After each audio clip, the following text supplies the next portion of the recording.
नमस्कार, आप देख रहे हैं न्यूज 18 बिहार झारखंड का डिजिटल प्लेटफॉर्म दुनिया की खबर में आपका स्वागत है। मैं हूं शुभे मिश्रा आपके साथ। एक तरफ जहां गाजा में भूख से तड़प रहे हैं लाखों लोग, तभी इजराइल ने मानवीय सहायता लेकर जा रहे एक जहाज को रोक दिया है। इजरायली नौसेना ने रविवार की रात एक बड़ा कदम उठाते हुए जल सीमा के बाहर भूमध्य सागर में एक्टिविस्ट ग्रेटा थनबर्ग और यूरोपीय संसद सदस्य रीमा हसन समेत 12 लोगों वाले जहाज मदलीन को रोक लिया। हिरासत में लिए गए लोगों में रीमा हसन ने एक तस्वीर साझा की जिसमें सभी यात्रियों को लाइफ जैकेट पहनाकर हाथ ऊपर किए बैठे हुए देखा जा सकता है।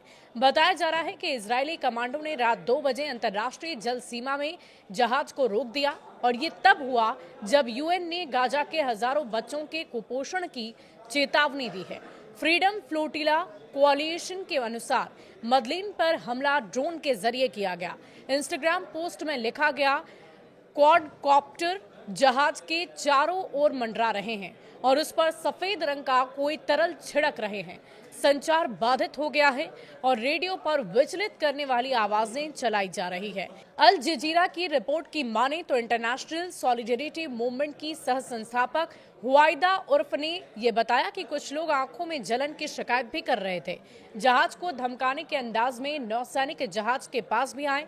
कार्यकर्ताओं के संपर्क टूटने से पहले पर्यावरण कार्यकर्ता ग्रेटा थनबर्ग का एक रिकॉर्डेड वीडियो सामने आया जिसमें उन्होंने कहा कि अगर आप ये वीडियो देख रहे हैं तो हमें इजरायली फोर्सेस या उनके समर्थक समुद्र में अगवा कर रहे हैं। सभी लोगों से मैं ये अपील करती हूं कि स्वीडन सरकार पर दबाव डालें ताकि मुझे और मेरे साथियों को जल्द यहां से रिहा किया जा सके।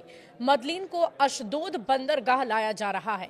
इजराइल के विदेश मंत्रालय ने मदलीन को रोके जाने की पुष्टि करते हुए इसे सेल्फी याट करार दिया और कहा कि ये प्रचार पाने की कोशिश थी।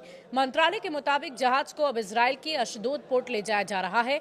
हालांकि आलोचकों का ये कहना है कि गाजा में हाल ही में फिर से भूख से जूझ रहे लोगों पर इजरायली फायरिंग हुई है और वहां की हालात अभी भी मानवीय संकट से कम नहीं है।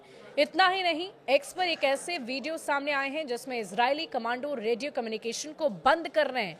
अल जजीरा की रिपोर्ट के अनुसार उनका एक पत्रकार जहाज पर मौजूद है और उनका भी संपर्क टूट चुका है। इसी तरह इंटरनेशनल सॉलिडेरिटी मूवमेंट ने कहा है कि मदलीन पर मौजूद उनके किसी भी सदस्य से अब संपर्क हो ही नहीं पा रहा है। तो आप ये समझ सकते हैं कि एक तरफ जहां गाजा पूरी तरीके से इस वक्त चारों तरफ से संकट से घिरा हुआ है, परेशान है, भूखमरी की स्थिति बनी हुई है और ऐसे में मदद के लिए जब जहाज को भेजा जा रहा था उसी जहाज को इजरायली सेना ने बीच में ही रोक लिया, हाईजैक कर लिया है। अब देखने वाली बात होगी कि क्या एक्शन लिया जाता है। शुक्रिया।